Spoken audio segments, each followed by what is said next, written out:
स्वातंत्र्यवीर विनायक दामोदर सावरकर. सावरकरांचं स्मरण करताना आठवतो तो इंग्रजांविरोधात उभारलेला लढा, जाज्वल्य देशभक्ती, समाजातील बुरसटलेल्या विचारांना छेद देत घेतलेली सर्वसमावेशक भूमिका. पतितपावन मंदिराची उभारणी, जाती व्यवस्था मोडण्यासाठी 7 बेड्या तोडण्यासंदर्भात घेतलेली क्रांतिकारी भूमिका.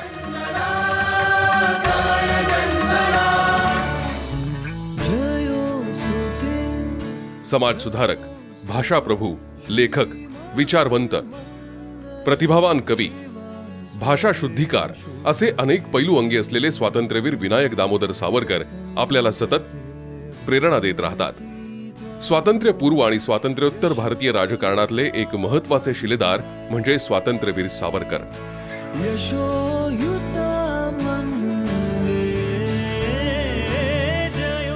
सावरकरांच्या आयुष्यात अंदमानात जाण्यापूर्वीचे सावरकर आणि अंदमानातून सुटका झाल्यानंतरचे सावरकर असे महत्त्वाचे टप्पे आहेत. अंदमानात जाण्याआधीचं क्रांतिकार्य, काळ्या पाण्याची 10 वर्ष आणि सुटकेनंतरचं त्यांचं सामाजिक क्रांती घडवणारं जीवन असे सावरकरांच्या जीवनाचे महत्त्वाचे टप्पे.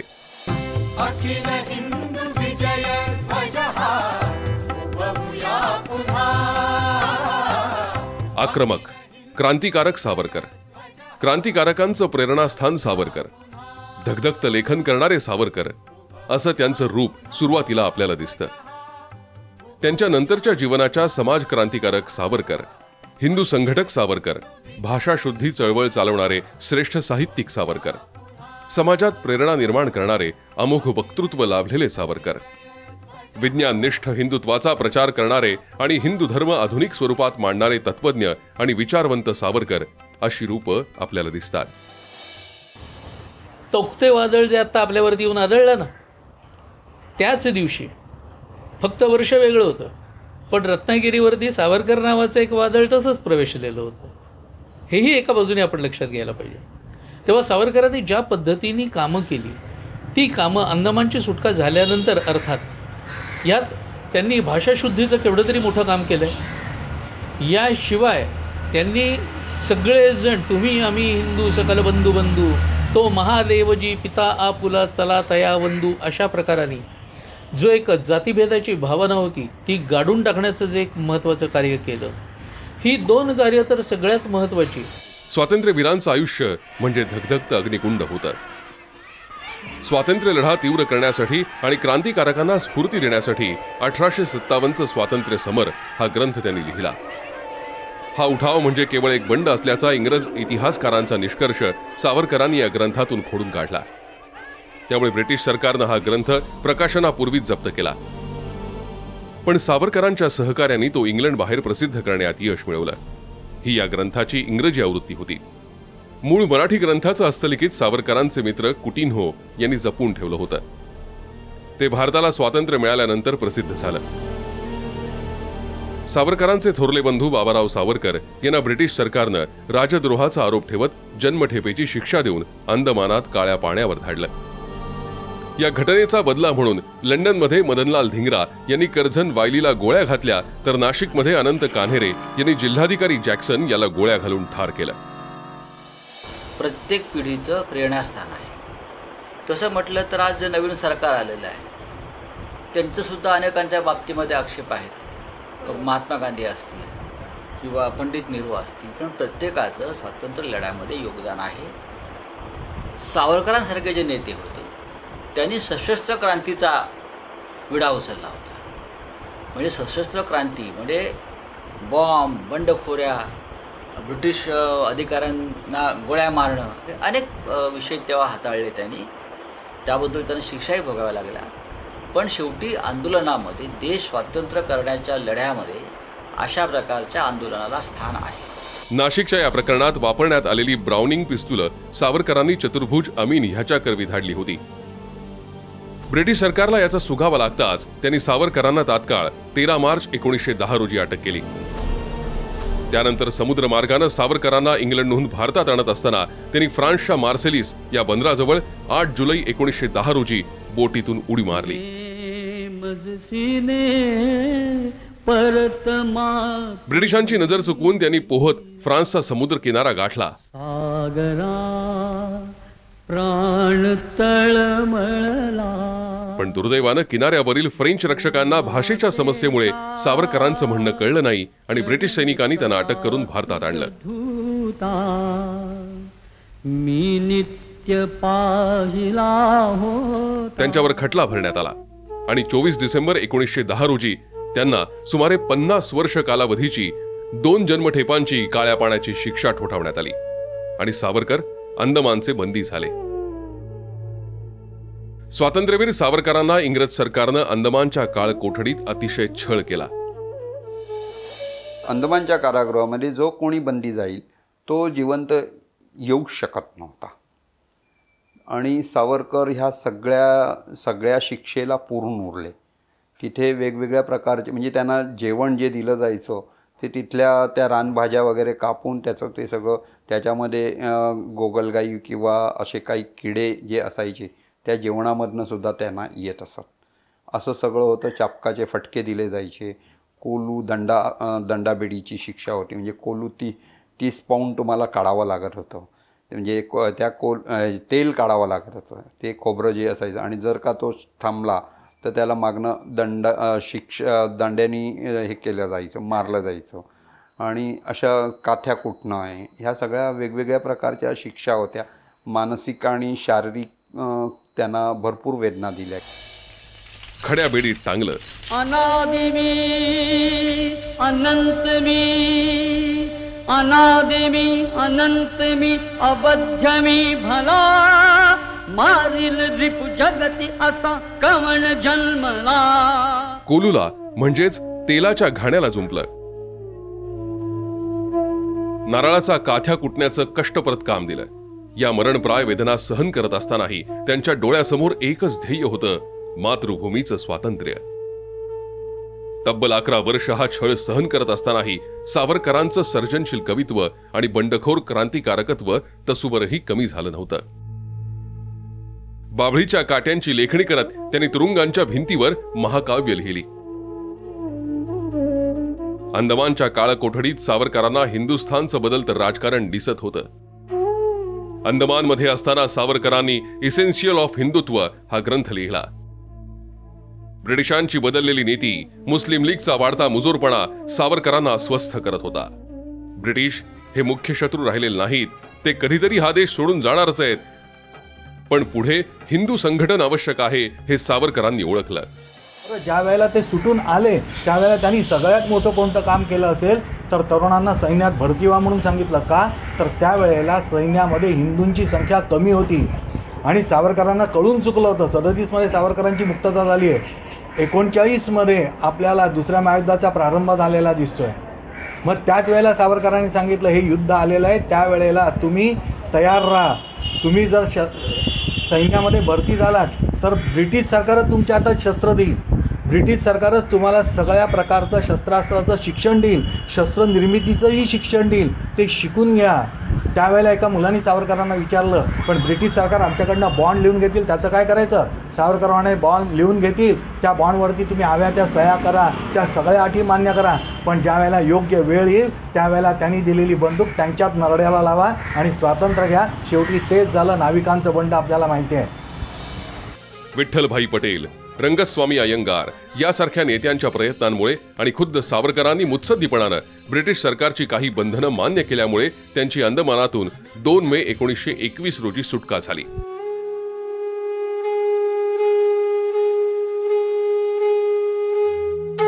पण सावरकरांची ही कायमस्वरूपी सुटका नव्हती, कारण इंग्रज सरकारनं सावरकरांची अंदमानातनं थेट बंगालमधल्या अलीपूर कारागृहात रवानगी केली. तिथल्या 1921 आणि 1922 अशा वर्षभराच्या कारावासानंतर त्यांना मुंबई आणि नंतर रत्नागिरी कारागृहात धाडण्यात आलं.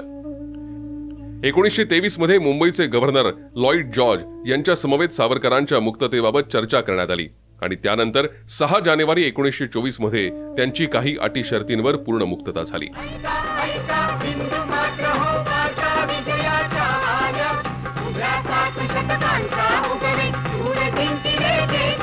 रत्नागिरी जिल्ह्यात स्थानबद्धता म्हणजे जिल्ह्याबाहेर जाण्यास मज्जाव आणि राजकीय उपक्रमांमध्ये सहभागावर प्रतिबंधाची सक्ती, त्यांच्यावर या अटी शर्ती लादण्यात आल्या.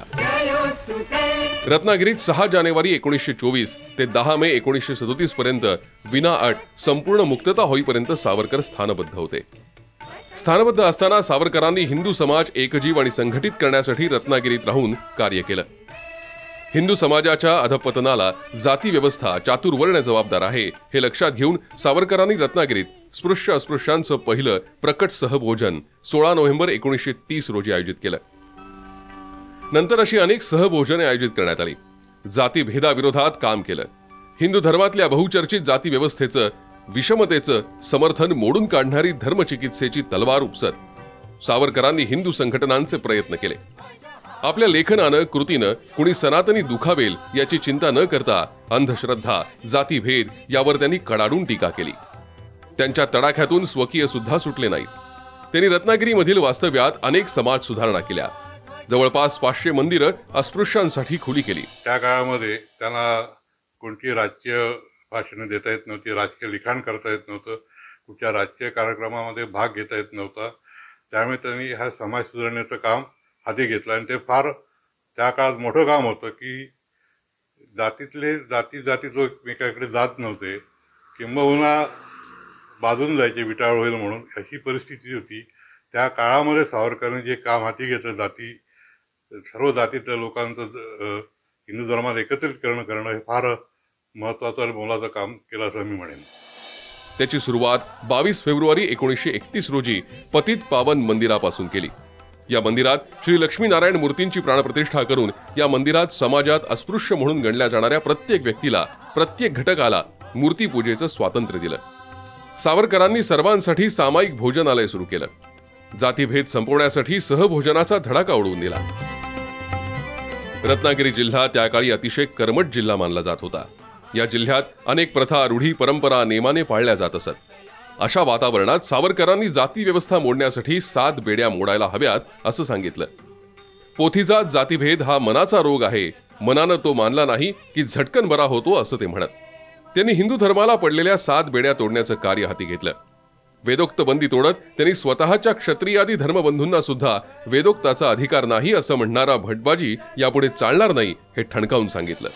व्यवसाय बंदी, स्पर्श बंदी, सिंधू बंदी म्हणजे समुद्र ओलांडून परदेशी जाण्याची बंदी, शुद्धी बंदी, रोटी बंदी, बेटी बंदी अशा 7 बेड्या त्यांनी तोडण्यासाठी अथक प्रयत्न केले.